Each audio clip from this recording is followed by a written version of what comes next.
ராஜயோகம் டிவி நேயர்களுக்கு வணக்கம். நான் உங்கள் அபிநயா. நம்ம ராஜயோகம் டிவியில் ஒவ்வொரு நாளும் புதிய புதிய ஆன்மீக தகவலை தெரிஞ்சுட்டு வரோம். வழக்கம் போல நம்ம நிகழ்ச்சிக்கு வருகை தந்துள்ள ராஜயோகம் புகழ் ராஜயோகம் டாக்டர் கே ராம் சார் அவர்களை வரவேற்கலாம். வணக்கம் சார்.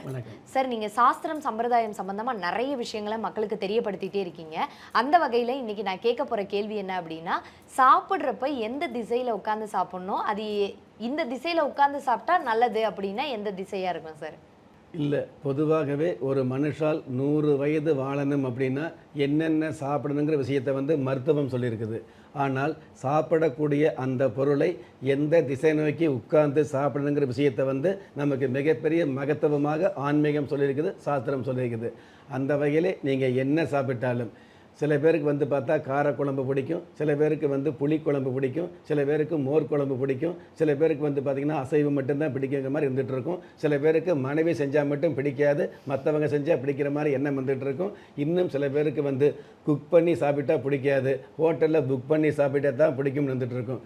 இது எப்படி இருந்தாலும் எங்கே சாப்பாடு வாங்கினாலும் அந்த சாப்பாடை உட்கார்ந்து சாப்பிடக்கூடிய திசை இருக்கு இல்லையா, அந்த திசை அப்படிங்கிறது பார்த்திங்கன்னா பொதுவாகவே கிழக்கு பார்த்து உட்கார்ந்து சாப்பிடக்கூடிய வழக்கத்தை வச்சுக்கிட்டீங்க அப்படின்னா உங்களுடைய உடம்பில் பார்த்தீங்க அப்படின்னா நோய் நொடி இல்லாத அந்த சாப்பாடு சம்மந்தப்பட்ட விஷயங்களில் தேவையில்லாத ஏதாவது கிருமிகள் இருந்தால் கூட அது அவ்வளவு எளிதாக உங்களுடைய உடலை தாக்காத ஒரு அம்சத்தை கொடுக்குங்கிற விஷயத்தை சாஸ்திரம் சொல்லியிருக்குது.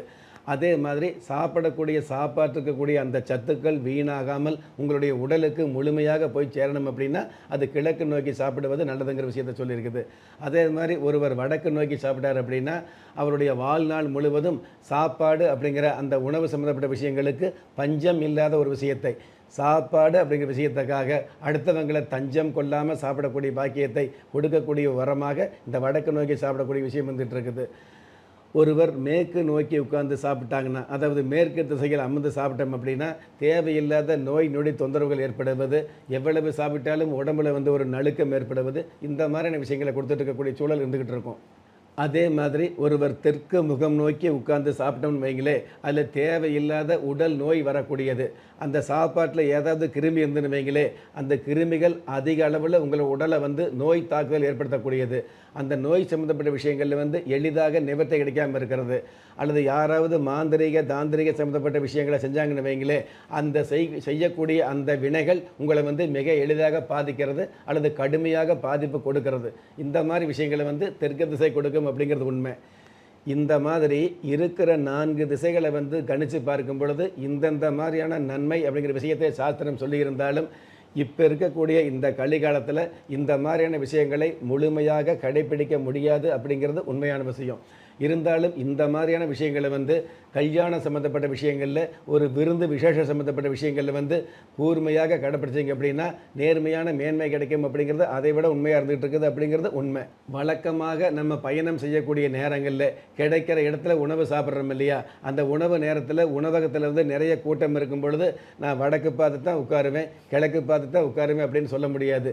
கிடைச்ச இடத்துல உட்கார்ந்து சாப்பிடக்கூடிய வழக்கம் தான் நிறைய பேருக்கு இருக்குது அப்படிங்கிறது யதார்த்தமான விஷயம். ஆக எந்த இடத்துல உட்கார்ந்து சாப்பிடக்கூடிய, எந்த திசையில் உட்கார்ந்து சாப்பிடக்கூடிய வழக்கம் இருந்தாலும் நீங்கள் சாப்பிடுவதற்கு முன்னாடி ஆகாரம் எடுத்து ஒரு வாய் நீங்கள் வாயில் வைக்கிறதுக்கு முன்னாடி அந்த இலைக்கு முன்னாடி, தளவாழை இலைக்கு முன்னாடி ஒரு கொஞ்சமாக ஜலம் தெளிச்சிட்டு அதுக்கப்புறம் சாப்பிடக்கூடிய வழக்கத்தை வச்சுக்கிறது நல்லதாக இருந்துகிட்டு இருக்கோம் அப்படிங்கிறது ஒன்று. முடிஞ்சளவுக்கு எந்த சாப்பாடாக இருந்தாலும் அந்த சாப்பாடு சம்மந்தப்பட்ட விஷயங்களை தலை வாழை இலையில் சாப்பிட்டீங்க அப்படின்னா, நுனி வாழை இலை என்று சொல்லக்கூடிய தளவாழை இலையில் சாப்பிட்டீங்க அப்படின்னா நீங்கள் எந்த திசை நோக்கி சாப்பிட்டாலும் உங்களுக்கு நல்லது நல்லது நடக்கக்கூடிய வாய்ப்புகளை இந்த தளவாழை இலை கொடுக்குது அப்படிங்கிறது மிக மிக உன்னதமான விஷயம் வந்துட்டு இருக்குது அப்படிங்கிறது உண்மை.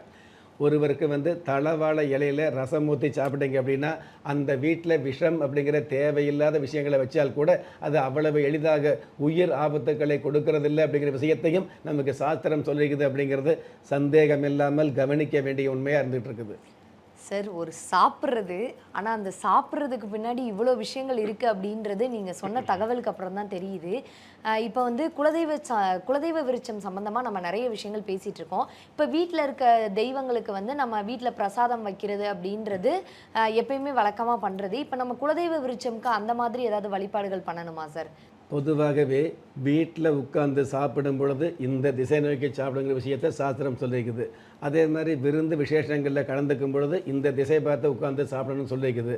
ஆனால் கோயில் சம்மந்தப்பட்ட, அதாவது தான தர்ம சம்மந்தப்பட்ட அம்சங்களில் வந்து எந்த திசையில் உட்கார்ந்து சாப்பிட்டாலும் உங்களுக்கு நல்லது அப்படிங்கிற விஷயத்தை சாஸ்திரம் சொல்லியிருக்குது.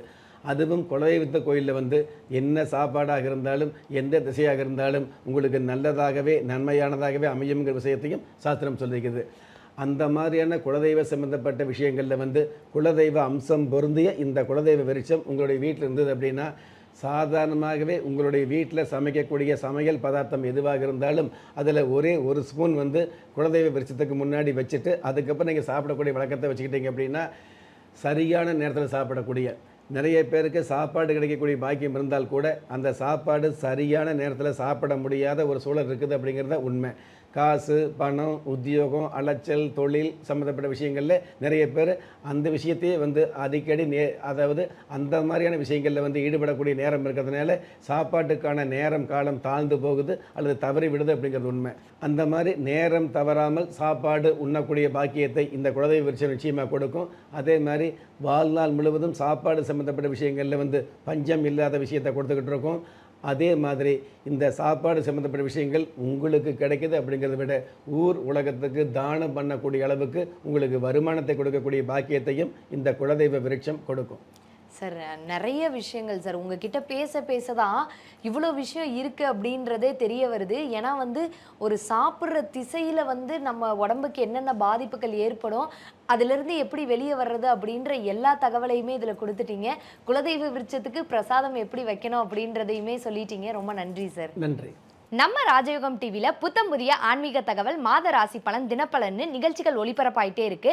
அது மட்டும் இல்லாமல் ஒவ்வொரு நாளுமே உங்களுக்கான அதிர்ஷ்ட எண், உங்களுக்கான அதிர்ஷ்ட நிறம், உங்களுக்கான அதிர்ஷ்ட எழுத்துக்கள், இது எல்லாத்துக்கும் மேலே ஒவ்வொரு நாளுமே நீங்கள் வழிபட வேண்டிய தெய்வம்னு நீங்கள் தெரிஞ்சுக்க வேண்டிய, கடைபிடிக்க வேண்டிய விஷயங்களை உடனுக்குடனே தெரிஞ்சுக்கணும்னு நினச்சிங்கன்னா நம்ம ராஜயோகம் டிவியை லைக் பண்ணுங்க, ஷேர் பண்ணுங்க, சப்ஸ்கிரைப் பண்ணுங்க, மறக்காம பெல் ஐக்கானையும் கிளிக் பண்ணுங்க. திறமை இருந்தும் வறுமையில் வாடுகிறீர்களா? விதியை நொந்து விரக்தியில் இருக்கிறீர்களா? முயற்சிகள் செய்தும் முன்னேற்றம் கிடைக்கவில்லையா? களஸ்திரம் அமையாமல் கவலைப்படுகிறீர்களா? தாய்மையடையாமல் தவித்து நிற்கிறீர்களா? நவரத்தினம் போட்டும் நன்மைகள் கிடைக்கவில்லையா? பெயர் மாற்றம் செய்தும் பிரயோஜனம் இல்லையா? எந்திரத்தை நம்பி மந்திரத்தை சொல்லியும் மாற்றம் கிடைக்கவில்லையா? எண்கணிதத்தை நம்பி எழுத்தை மாற்றியும் ஏற்றம் கிடைக்கவில்லையா? வாஸ்துவை நம்பி வாசலை மாற்றியும் வளம் காணவில்லையா? ஹோமத்தை வளர்த்து யாகத்தை செய்தும் யோகத்தை காணவில்லையா? திரும்பிய பக்கமெல்லாம் திண்டாட்டங்களையே சந்தித்த உங்களை யார் கைவிட்டாலும் ஆன்மீகம் கைவிடாது. ஆம், அண்ட நிழலுமில்லை, ஆதரிக்க யாரும் இல்லாதவர்களை குலதெய்வம் கைவிடுவதில்லை.